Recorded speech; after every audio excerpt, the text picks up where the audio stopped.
If you've ever wondered how resellers make money, I'm about to show you. What is going on, everybody? I go by the name of Curry, and I want to thank you guys for joining me here today on SneakerPhetish. We're going to jump right into it. As you see from the title, we have some unboxings today, but in addition to those unboxings, I want to talk to you guys a little bit about how resellers make money. Now, you guys know what a reseller is. Obviously, that's someone that's able to buy limited edition merchandise that more people want, where the demand is greater than the supply, and thus they're able to flip it or sell it for a large amount of money, making a large profit off of what they originally paid. Now, as you guys know, it's World Cup time and the world is watching soccer right now. And to celebrate, Virgil Abloh, along with his company Off-White, teamed up with Nike once again to create an amazing collection of apparel and sneakers in celebration of this amazing sport. But here's the funny part. A lot of people that bought up this stuff are not soccer fans. They don't watch the World Cup and they don't really care about soccer at all. But what they do care about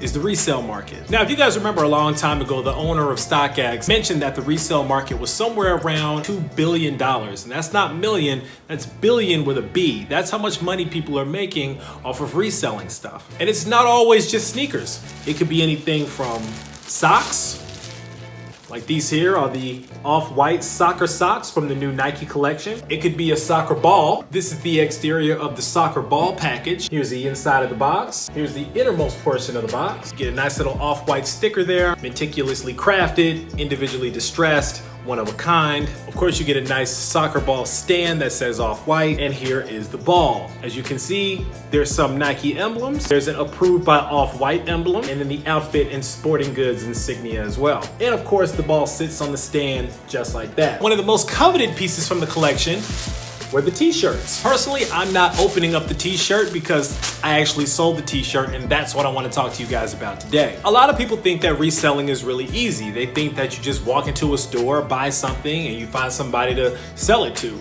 But it's really not that simple. There's really a lot that's involved with the art of reselling that has to do a lot with concepts ranging from marketing to consumer behavior to even psychology, learning how people think and learning how they're gonna react to certain things. So the question is, how did I make $100 in 30 minutes? Well, here's what I did. So I purchased this t-shirt. It took me about 20 minutes to get through the line on the Nike website and to actually check out. It was really difficult, and these shirts were really limited edition. They sold out very, very quickly. Now, the shirt cost about $78 retail. That's with shipping and tax or whatever the case is. Because I knew that there was so much demand for this shirt that people were gonna be spending a lot of money to try to get their hands on this t-shirt, I immediately went over to StockX and went ahead and took an offer and sold this for $175. Now, yeah, StockX takes a little fee out or something like that, but the bottom line is that I made about $100 worth of profit, and I was able to do it in 30 minutes just by knowing the consumer demand. In this market, everybody wants to make a little bit of money. Even if you're not a professional reseller or you don't own an online boutique or an actual sneaker store or something like that, everybody wants to make a little bit of money. And right now in sneakers, there's so much money being spent on stuff that it's pretty attractive for somebody to make a little bit of money on something they're able to get their hands on. The trick is, how do you do it right? And honestly, it all comes down to staying informed. Do you have an ear to the street enough to see what the people are saying? Do you follow the right Instagram accounts, the right Twitter accounts? Are you really watching to see what people are saying about the things that are coming out? Or are you just making the determination about what's coming out and what you want to sell it for? If you're doing the latter, you're hustling backwards. Now, I also understand that a lot of resellers out here have never been to college, and you guys probably aren't even old enough to be in college, much less high school. So that being the case, saying words like consumer demand and operations management and supply chain management really aren't going to mean much to you guys. But if you study those concepts and if you understand what they really are, you understand what people are buying, what people tend to gravitate towards, what colorways people gravitate towards, you guys have to really pay close attention to how much supply there is out there. And there are a lot of key indicators that'll tell you just how much supply there is. For instance, if a shoe is being raffled instead of a first come, first serve, there's a good chance that the shoe is more limited. If the shoe is more limited, there's a chance that you'll make a little bit of money on it.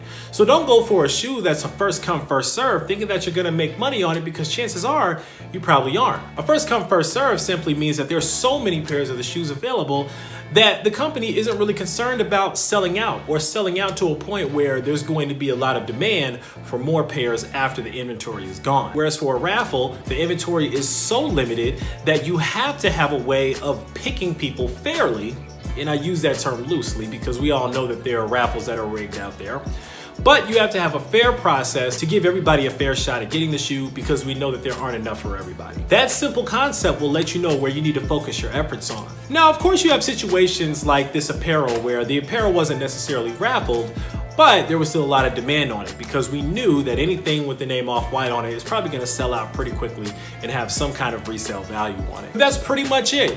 I just want you guys to stay informed about what's going on out here because I know a lot of you guys want to make a little bit of money selling sneakers, selling apparel, selling stuff on StockX or Gold or eBay or wherever you may sell. And remember guys, the sharper you are and the more in tune you are with what's going on out here in the streets and what people are saying that they really want, watching things like the asking prices versus the selling prices on StockX and on Gold. See what people are willing to pay, not the money that you necessarily want to make. The StockX app, for instance, shows you what everybody is willing to pay for every size in a shoe, right? So you can use that to determine what you should get and not just what item you should get, what size in that item that you should get, because that's really crucial. An 8.5 may be worth X amount of dollars, but a size 9 may be worth even more. So those are just a few tips and tricks to get you guys a little bit of money in your pocket. Also, as a bonus, make sure that not only your internet connection is fast, but that your ping is very low. Simply said, your ping is actually how much time it takes your computer to connect to a website. A lot of you guys have really fast internet speeds, but your ping is very high. It's like 10 milliseconds to 30 milliseconds long. Whereas a lot of these guys that have bots and servers, their ping is around 0.1 or 0.0 milliseconds. That means that it takes you 10 to 30 times as long to connect to a website as it does the guys with the bots. Now you see why the bots are eating up everything in sight.